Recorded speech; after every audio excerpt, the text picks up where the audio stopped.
Okay, so it's wonderful to have you, Mark. We're all looking forward to this immensely. So, on behalf of the three HSAs, which it looks as though we've got representatives of, welcome and take it away. Thank you. Well, good evening, everybody, and thanks for joining me.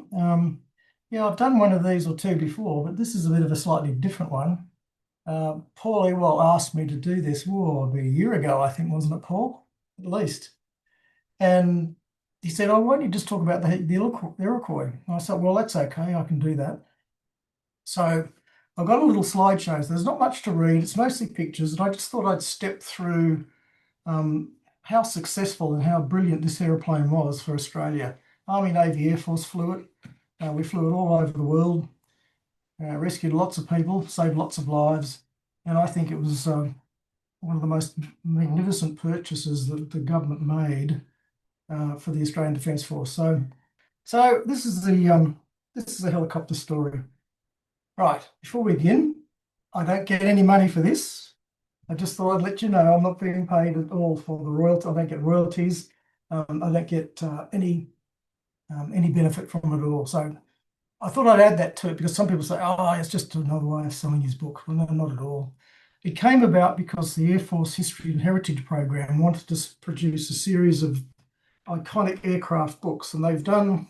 Well, they did the F-111 one, but that was years ago. They've done the Hornet, the classic Hornet, and they've also done the C-130. And they asked me about 3 or maybe 4 years ago to have a crack at the Iroquois because it went out of service in 2007. Can you believe it? It's that long ago. The other thing is I don't use any AI in my research or writing. I'm definitely old school. I prefer to check facts and a couple of sources. I've been caught out with AI having a look at it before, so I don't trust it. And I really refer to Wikipedia. It's much better, but it's also used it as a sort of a tertiary check, if you like. Okay.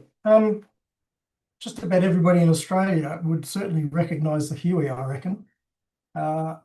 Most noticeably, that particular photograph taken in Lang Phuoc Hoi province, in Phuoc Toi province in Vietnam in 1967. And for those that haven't been down Anzac Parade, it's now immortalised, that picture, on the Vietnam Veterans Memorial as you walk up Anzac Parade. It's that classic. So consequently, I wanted to start with that just to say everybody that walks up Anzac Parade will recognise that particular picture, and you'll certainly recognise the helicopter.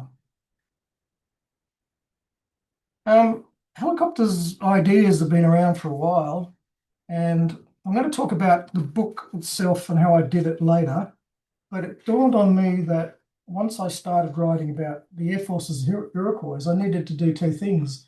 I needed to expand it sideways to cover the Army and the Navy, and I need to expand it vertically and horizontally to cover what came before it and then what came after. So it's kind of more than just an Iroquois story. And I wanted to capture that for posterity because eventually all of us will be gone.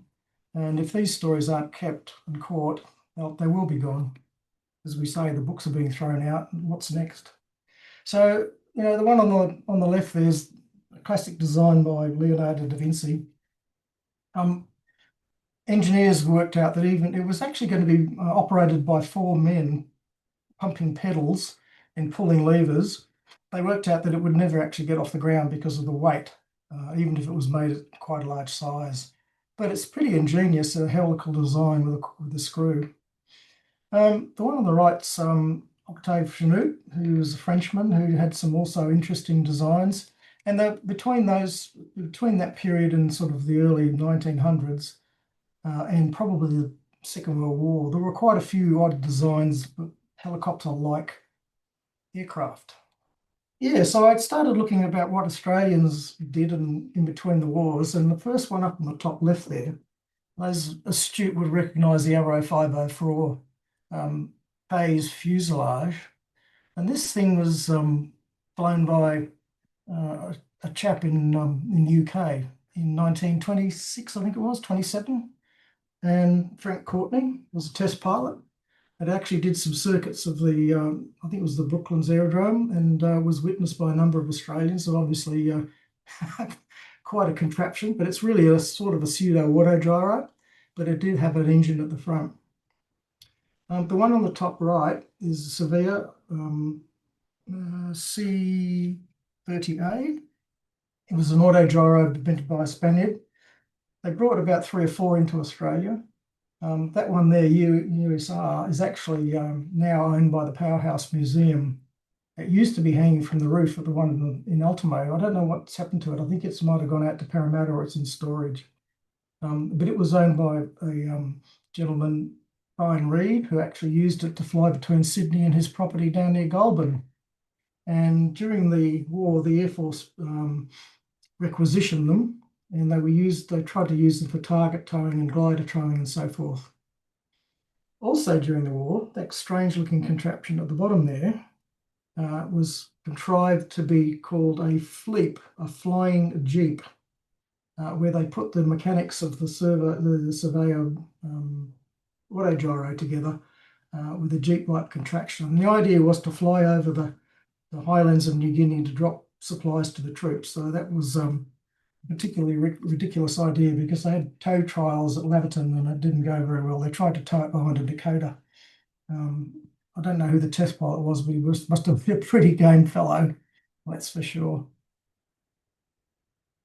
But the real interest sort of started in latter war years when Sikorsky came up with a radical design, which is really a helicopter for movement of troops and also for bringing back wounded. And I'm not sure whether this was taken somewhere in the States, but the Australian Army was very interested in these, the R4 and the R5, particularly for use up in New Guinea, but they actually wanted to order about 25 of them, I think it was. But the war ended and the project lapsed. So that was kind of the first inkling that the Army were interested in them. The Air Force showed no interest whatsoever, much to, well, as it turned out, their dismay. Who were the first helicopter pilots? Well, certainly the Air Force ones are these two chaps, Ed Kirkham and Ray Hudson.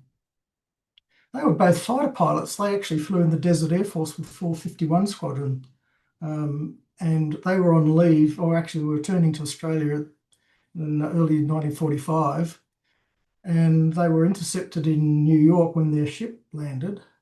And the air attaché handed them an order to go to the Sikorsky plant to do some helicopter flying, which is interesting. So they actually did that and went and graduated as, I guess, helicopter pilots. And of course, when they came back to Australia, what did the Air Force do? Gave them a radio, gave them a jeep, and told them to go and do ground patrol duties. So at the end of the war, fed up, they left. And I think Ray Hudson eventually went into the helicopter business, commercial business in Australia, and did very well. So there was the first real the second lost opportunity if you consider the helicopter use in New Guinea. So they were the first two Air Force guys. I'll talk about the others later. So really, what was the RAF's first helicopter? S-51, the Dragonfly, so called because of the beating of its wings buzzed like a dragonfly. That's apparently where it got the name from. And they were in service for quite a while, actually. So quite successful in many ways. And I also, the British Sycamore. So there was competition between the American products and the British products. But of course, the senior people in the Air Force had no idea about, no one knew anything about helicopters, how they operated, how they could be used, what benefits they might give.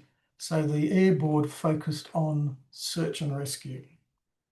There was no consideration for Army support, naval operations or anything like that at the time. So another missed opportunity. But they were used quite well. They obviously made some impact on the public because there was regular discussions in Parliament about getting more helicopters, but they were rebuffed by either the government or the Air Force Board. So what happened to them? Well, some of them had rather unfortunate endings. The one on the left there is the S-51, the Sikorsky. That was flown by Ray Scott, who we'll talk about in a minute. Ray Scott was one of our earlier helicopter pilots who took 9 Squadron to Vietnam. But they were doing some survey of the Murray Basin there, and they hit the trees and crashed into the water. He and a scientist, both were relatively uninjured, but you look at the airplane, you wonder how they got out of it. It was written off, not such a good one. The other one on the right is one of the Sycamores, and that was at Woomera. And the guy flying that was a guy called Fred Inger, who was also a fighter pilot, but he was the CO of the Air Trials Unit, and it had a mechanical failure, and he and the LAC passenger crashed to the ground, but they were actually okay. So the design of the helicopter, because it had a barrel sort of shape, they reckon helped the survivability of the crew, which is probably true. And then all of a sudden, the Bell Corporation got involved, and they came up with a very radical design, the XH-40. There's various versions of it. The UH-1B was a bit later. They obviously pitched it at the US Army, because the US Army at the time, this is in the late 1950s, were interested in getting air mobility going, and consequently, this was their nominated design. Interestingly enough, the picture on the top left doesn't have a door on it. They were using it for trials. They also wanted to make sure they could get out of it if there was a crash. So that was the very start of the Bell Corporation's entree into the UH-1 model. And about that time, because it was called HU-1, Helicopter Utility 1, it got the name Huey, H-U-I, and that stuck. And so consequently, they've been known as Hueys ever since. And then, of course, Australia showed some interest. But again, I said the Air Force was interested in search and rescue. So the Bell PR people got involved. And I was quite intrigued by this picture because the original is the one on the top. And we don't have Photoshop back then, but they did a pretty good job of mocking up I think, the helicopter for a sales pitch to Australia. I think it's quite funny, that one. And I like the roundel. It's a rather unusual shape. And they, just to hedge their bets, they put the circle, the cross, the cockade on there as well. So yeah, that was PR job. So it was the same back then, it still is now. The first two helicopter pilots that really engaged in the helicopter business were Squadron Leader Ken Robertson and then they're both Squadron Leader Ray Scott. Ken was a test pilot. He also did G-suit trials with Spitfires in Darwin. Some people don't know, we actually did early model G-suit trials whilst we were trying to repel the Japanese. Not so successful, but it was the start of the G-suit era very successfully. Surprisingly, Ken Robertson was a Spitfire pilot, but he got posted to one squadron to fly Lincolns in Malaya as the CO, Malaysia, as it was, no, Malaya, as the CO at the end of the period in 1958, and came back from that and was posted onto helicopter development work. So he actually attended the Bell factory in the States and did the conversion course and wrote pilot's notes. Ray Scott did similar. After the time with his experiences with the Sikorsky, the S-51, he then went on, transitioned into the Iroquois, and as I said, in 1966 he took the squadron up to Vietnam. So I guess you could say they really were the first Air Force pioneer helicopter pilots, these two guys. We got them, and I'll just refer to my notes. We got them, and we actually sent them to the Malaysia-Thai border. At the time, there were still communist insurgents crossing the border between Thailand and Malaysia, and the Malaysian government requested Australian support, which included a Commonwealth Brigade and also the 4 Iroquois. Chap down there that's sitting in the doorway is Bruce Lane. And for those of you who know, Bruce was one of the pilots that flew the helicopters in the Battle of Long Tan. So Bruce is still well and truly with us. I just saw him just recently, actually, and he was very helpful in terms of telling me what they did in Malaysia and that period. Now, at the time, the Army was getting interested in Vietnam because they'd sent the training team there, and the Chief of Army was trying to persuade the Chief of Air Force to send a couple of helicopters over there for trials to see how they would go in those conditions. And it would have made sense if you think about it, because the jungle conditions they've been flying in the Thailand border region and the sort of the work that they would have to do in Vietnam would be very similar. But the Chief of Air Force rejected it. Unfortunately, it's the third time they missed a very good opportunity, in my opinion.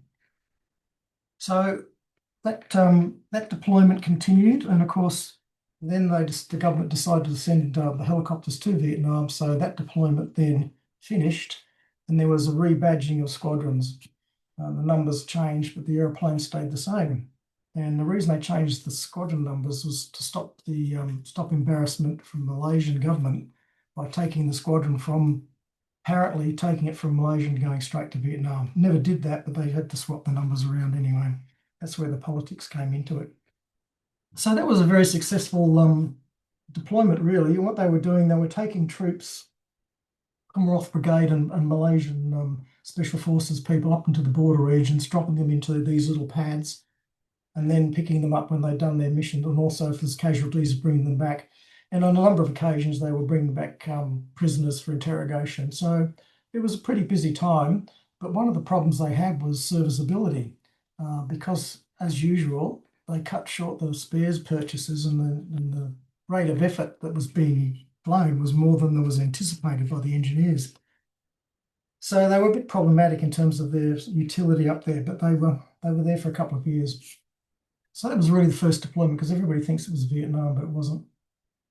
In the meantime, we bought 3 Alouettes. Now, that's Don White, who was sort of the project manager, accepting the quote keys from the factory. These 3 airplanes were never actually owned by the Air Force, even though they had roundels and serial numbers. They were actually owned by the Department of Supply for use up in Woomera on the Anglo-Australian rocket program. And these things were used to go and recover equipment, rocket motors and so forth that were being tested up in Woomera. And they lasted a few years too. I think they were sold to commercial operators. So a little bit of a dalliance away from the Iroquois. Everybody knows about Vietnam, a long war and a terrible one. But nevertheless, the Iroquois came to its fore. They had some troubles in the early days with the Army misunderstanding and the Air Force misunderstanding the different operating procedures between the two. But after Long Tan, those disagreements gradually faded. I've just put a little group of photos together to show you the sort of things that the Iroquois have done. By the way, the bottom left corner is the RAN helicopter flight, Vietnam. They were definitely there. In fact, they were there for the duration as well. They did a pretty good job, 4 rotations. Top left corner, of course, is Medevac. It's probably one of the iconic type photos from that era. Gunship in the middle. About the only photo I can ever find of guns being fired. I think that's a very well used photo. When I illustrate these things, I search as best I can for pictures that might not have been seen. But that one is, I think it's actually in Australia, but it's used as a model for the gunfire in Vietnam.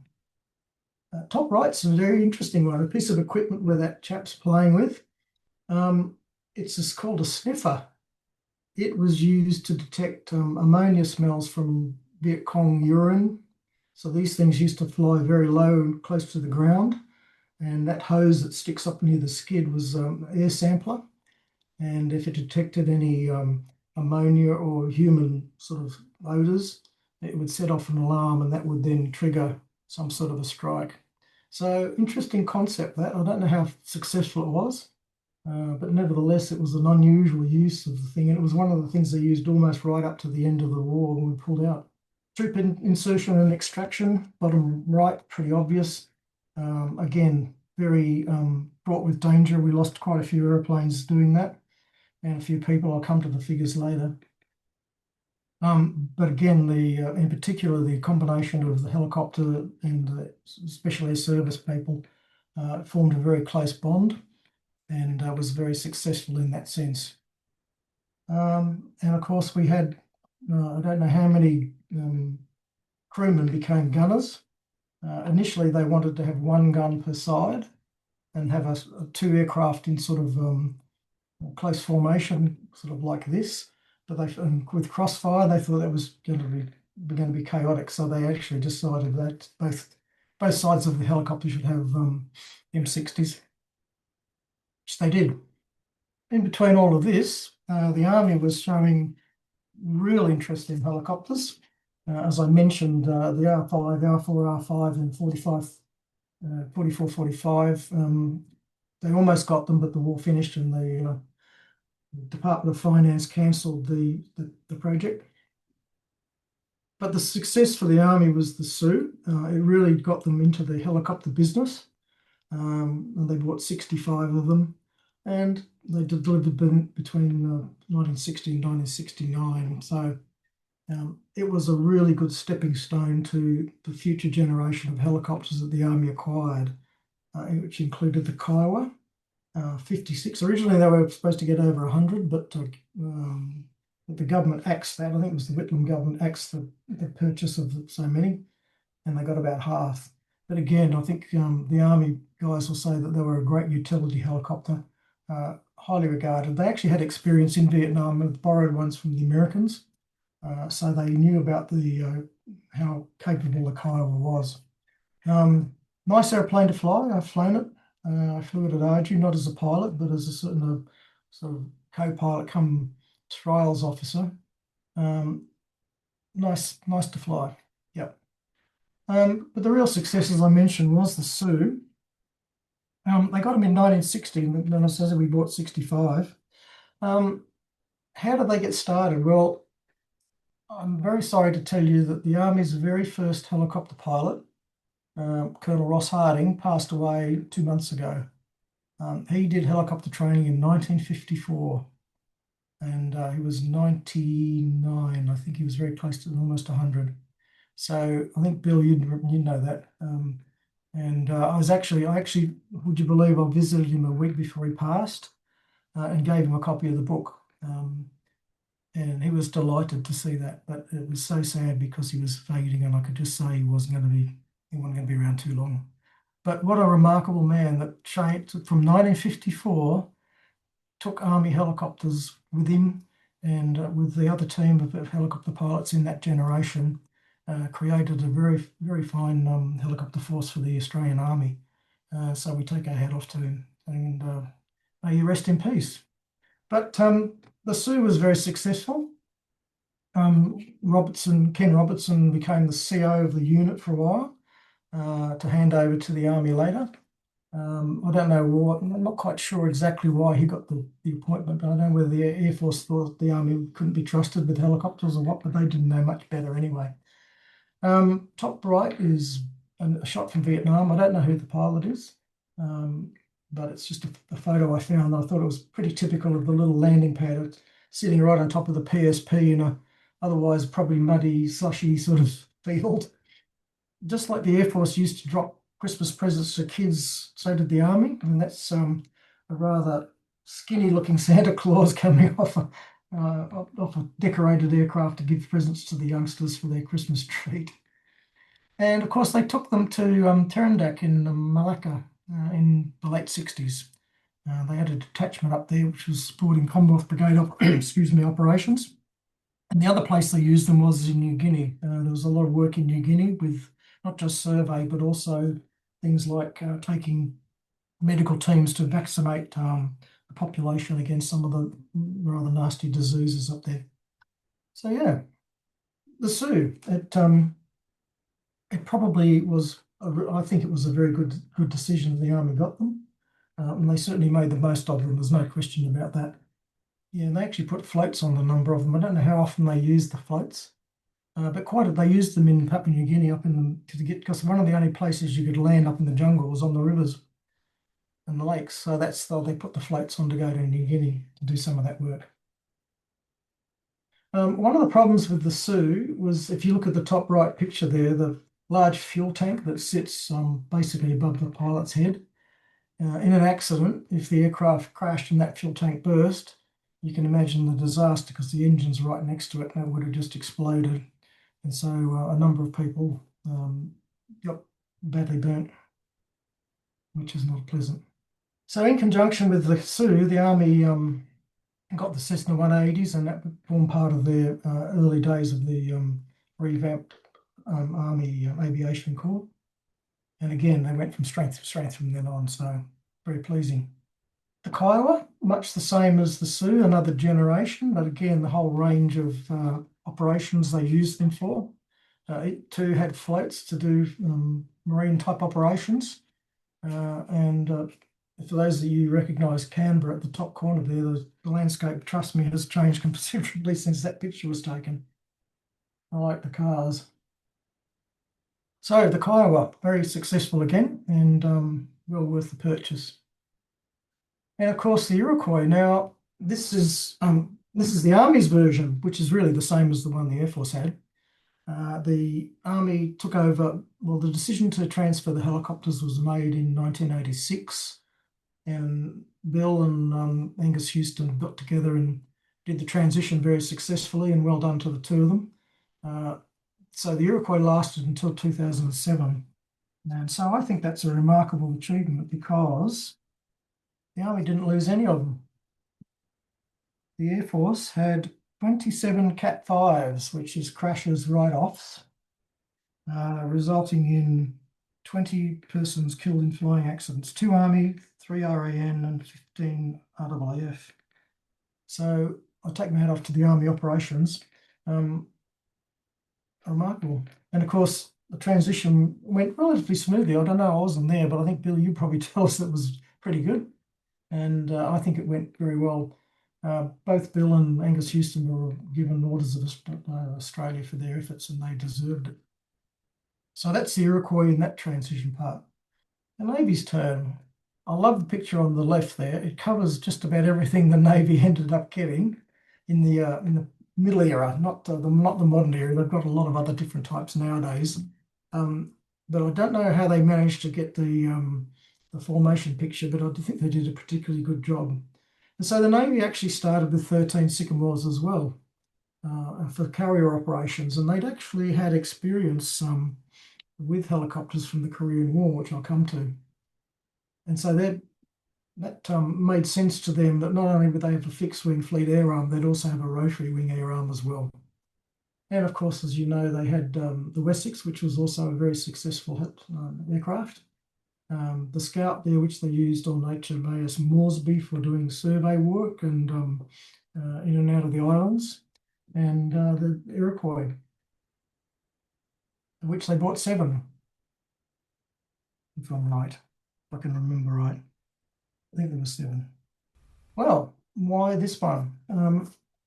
In Korea, the Navy borrowed a couple of these for rescuing down pilots from the Marines, and they were very successful because there's a number of very rather well-known engagements where Sea Fury pilots were shot down and behind the enemy lines, and these guys went and picked them up, and that impressed the Navy board, which led to the Navy pushing for helicopters.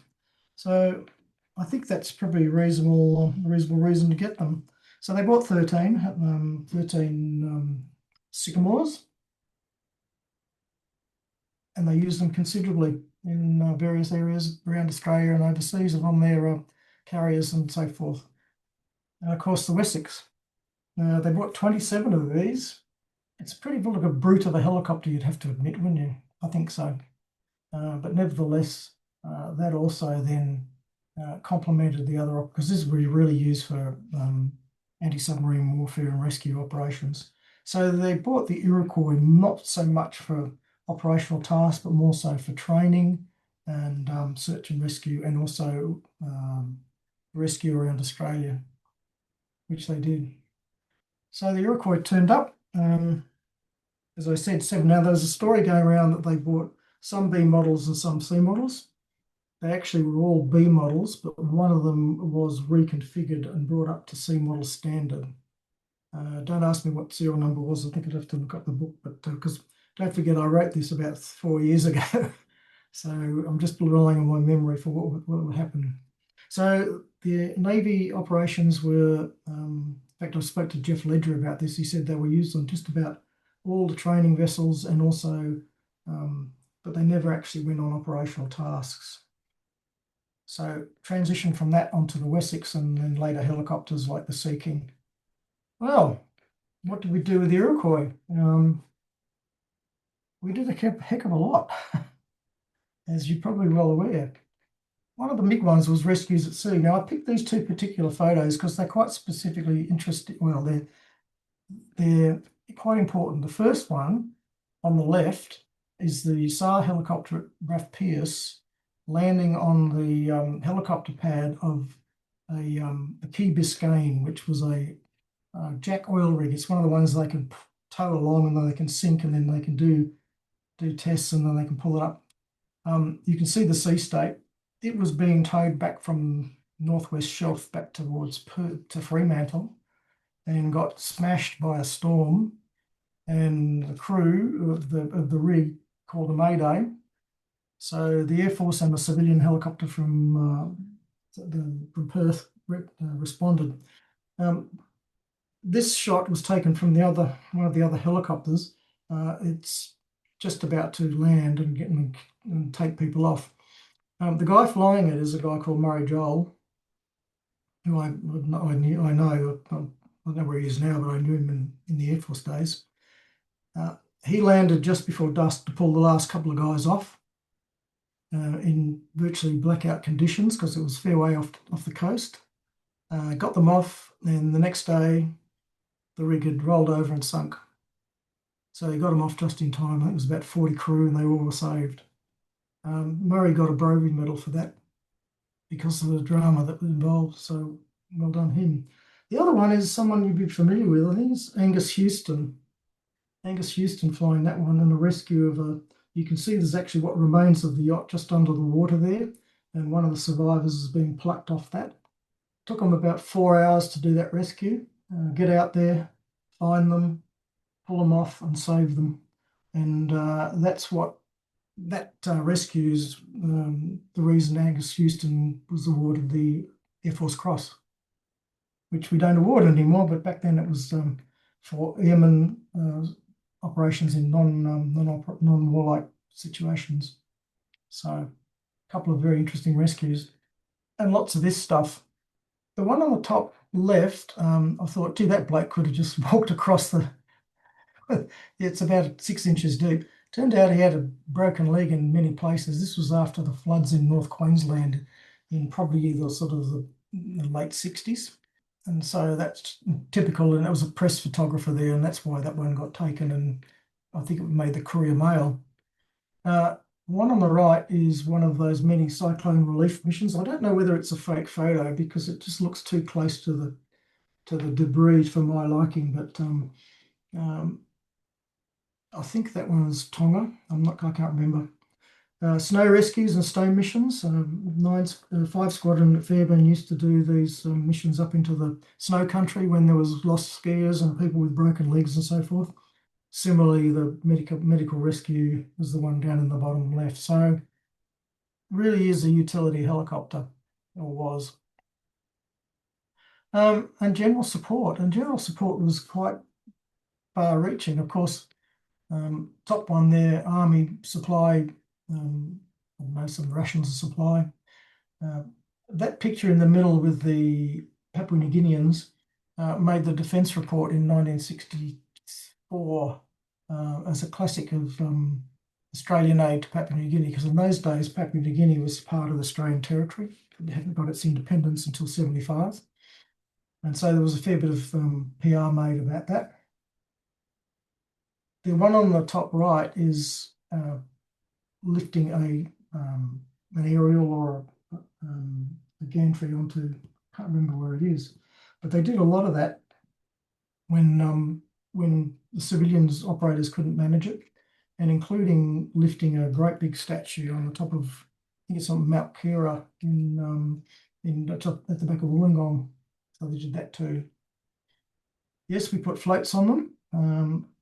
Many people might not know, but there was a lot of activity in the Bass Strait oil rigs protection campaign. There was a lot of worry about terrorists and infiltrators attacking Bass Strait oil rigs. This was in the late 80s, early 90s. So the Iroquois were given floats, and were used to do part of the protection with the Special Forces people. And that's really all I'm going to say about that. But they did a lot of that operations down south, based out of East Salem. And of course, there was a lot of public relations stuff. Now, I know it's not an Iroquois, it's a Black Hawk, but I just thought it was such a good picture. It illustrates the sort of community support that the ADF does and has continued to do. So, general support. And what I call the silly stuff. Bottom left picture of the guy leaping out of the Iroquois there is one of the Red Berets. That picture won the press photo of the year. I don't know which year it was, but it's pretty spectacular. Why you'd want to jump out of a helicopter with a parachute, I guess I don't know, but they did it.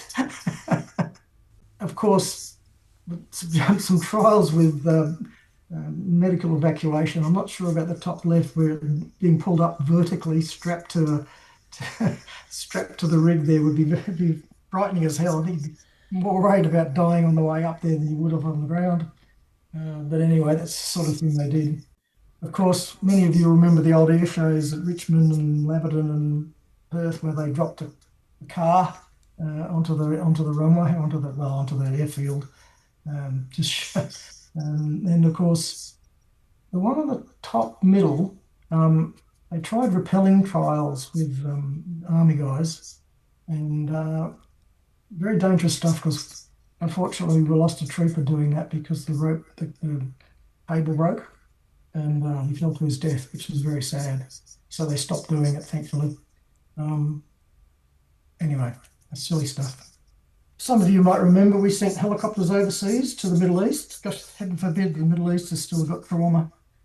Yeah, to really monitor the ceasefire zones between Egypt and Israel.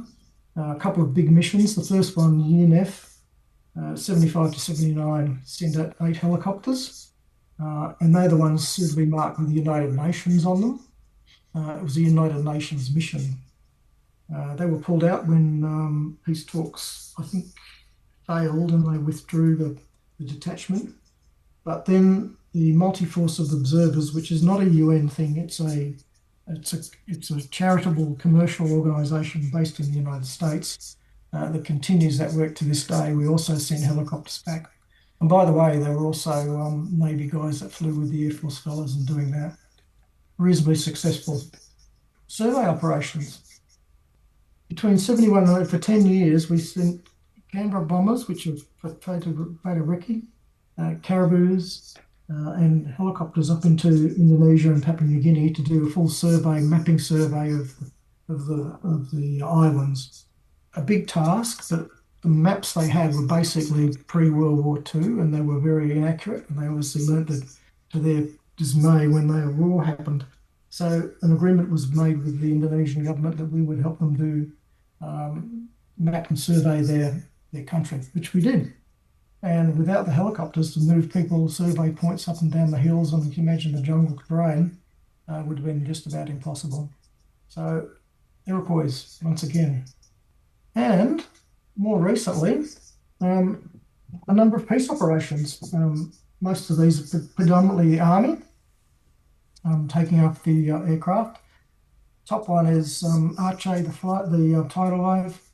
There's Bougainville, the blood orange is the colour of that Iroquois. I can tell you the story how that became blood orange in a sec. And of course, much of the relief operations around the Pacific. Now,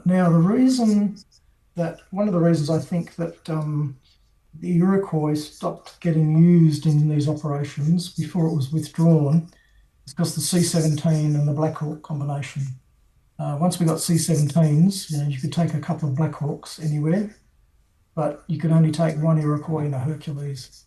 And so once the C-17 arrived in the inventory, the Black Hawk took that mission. And more recently, as you know, Black Hawks have been used. East Timor being an example. Blood orange. Interesting story.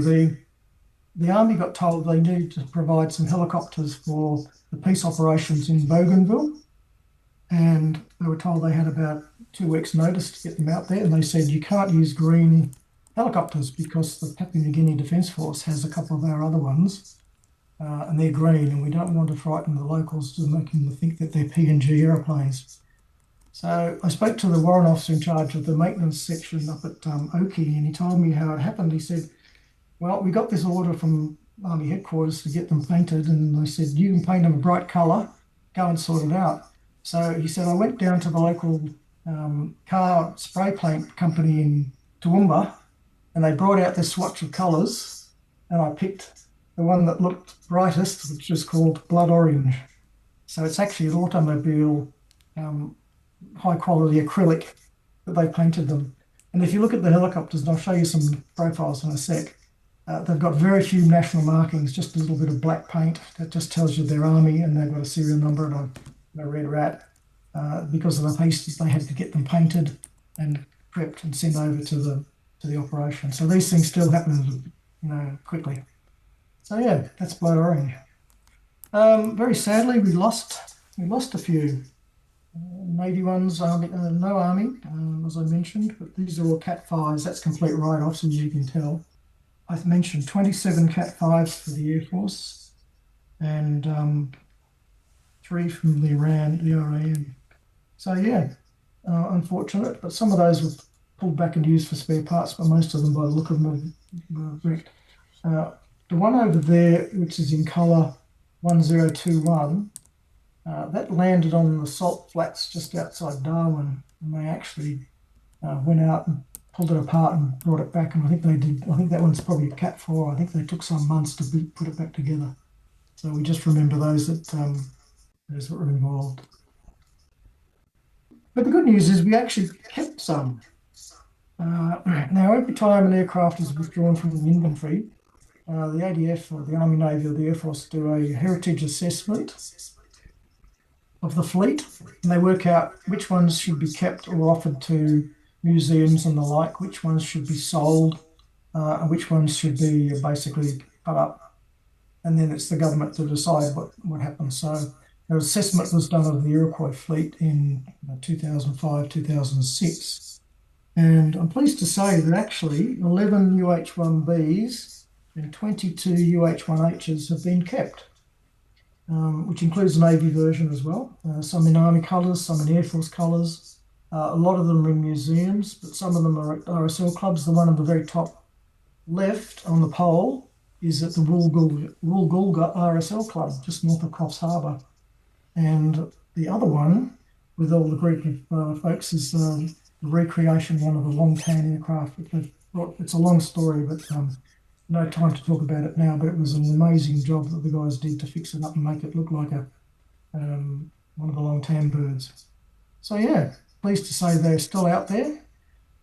One's in Scottsdale in Tasmania. They're all over the country. I think the only place that they don't have one, I think, is the Air Force Museum in Perth, but I could be wrong. So that's where they are. All right, so fact sheet, quick check. 66 Iroquois, 7 RAM, and that's the Navy ones. They're the write-offs. And we've preserved that many. So that's really good to see. And they've kept them in all 3 different colours, which is good. All right. That really just is a nutshell about the whole sort of story. As I said, it started off to be a story about just the Iroquois and the Air Force service, but it morphed into something bigger than that. When I write these things, I have a different style to a lot of people, and some people like it, some people don't. It's up to them, they can judge. But I try to make it to tell the story of the whole picture of the airplane. It's not a, geez, we went flying, we had fun, we did this, we did that. That someone else can do those sort of books. So this is more of a reference material type thing for future generations. And that's just sort of the way I do it. So the Air Force said to me, write this book, and I said, okay, this is how I'm going to do it. So I actually start with the appendices. I put together, the casualties, the honours and awards, the serial numbers, where they are now, and I work backwards and expand it. And I find that very handy when you're cross-referring as you start writing it. And it kind of comes together. I don't do bits and pieces all over. I really start one end and work my way through it. And as I go, I say, oh, gee, I need to cover the Chinook. So there's a chapter on the Chinook because of the connection between the aeroplanes. And I also needed to cover the AH-1, the attack helicopter, which we almost got. We almost bought about 16 of them, but we didn't get it. So that's what I put together, and it just takes the most time, and most authors will tell you that the most of the time is doing the research and getting the facts checked and finding sources. And the other hard thing is the photographs. So every time I speak to someone, if they got a photo album, I ask permission to take some of the pictures. And that then builds the picture. I hope when you see the book, I've achieved that. I can't finish without giving Juanita Franzi's artwork an airing. Uh, Absolutely fantastic. She and I sat down with all the different combinations of colours. There's another slide in a sec, and went through in quite fine detail the colour schemes. And I'd like to put these in the books because modelers and interested parties and people in the future like to look at these things, and particularly in the modelling fraternity, love this sort of stuff. She's a fastidious stickler for detail, and believe me, every single rivet will be in the right place on these pictures. So that's a suite of them. They look like the B models. And there's some of the other ones. So she's covered every model. I mentioned the blood orange. You can see there's very little marking on that in terms of highlight markings. They were specifically commissioned for the book, and I'm really pleased that the Air Force commissioned her to do them because they've turned out pretty well. I don't think that's all of them. I think there might be some others in the book itself. I end with the thought to all the troops from all three services who kept this thing going for 45 years. You've got to say how remarkable that is when considered that the American system was planning on these things lasting no more than about 4 or 5 years. And indeed, the number that they wrecked in Vietnam is just astounding. You've all seen the pictures of them pushing them off the aircraft carriers as they pulled out. But they're still going, and some of the ones that we've got, well, as you know, they're still flying. And it's pleasing that they are. So really, I'll probably finish there, and I think I've spoken for long enough, but I'm happy to take any questions from anybody. I hope you've enjoyed it. Thanks indeed, Mark. That's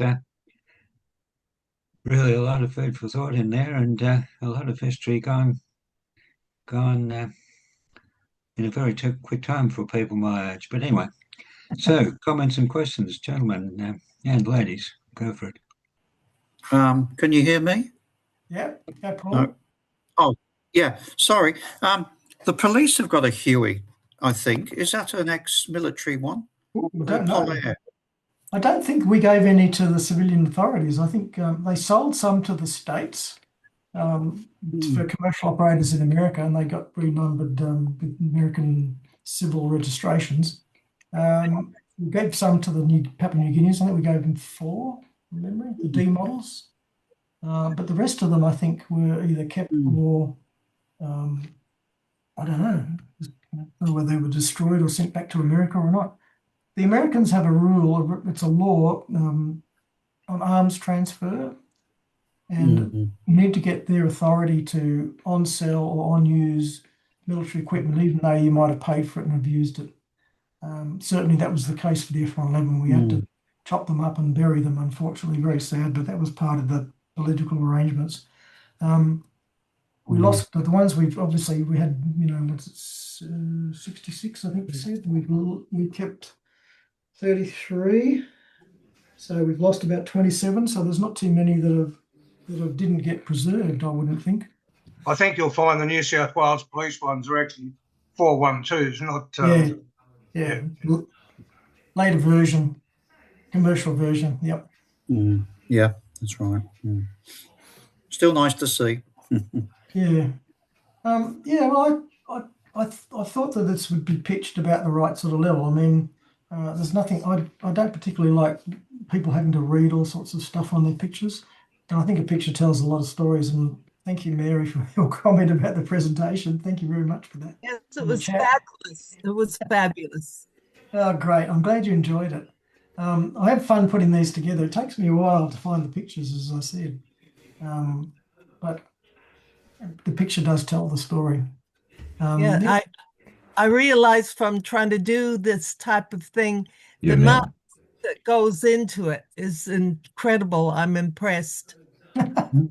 Well, I enjoy doing it. And as I say, that's the only reason I don't get any pay for any of this stuff because I just love it. It's just kind of my hobby. I mean, some people race cars and some people collect stamps, and I write books because I think if we don't do it, that sort of memory, collected memory, is going to be lost. Now, whether they become digital books in the future or something like that, I don't know.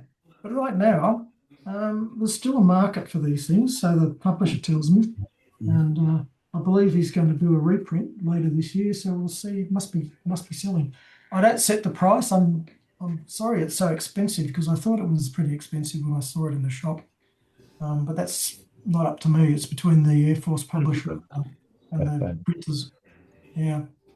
Big W was selling it for $20 cheaper than Yeah. Big Sky. Yeah.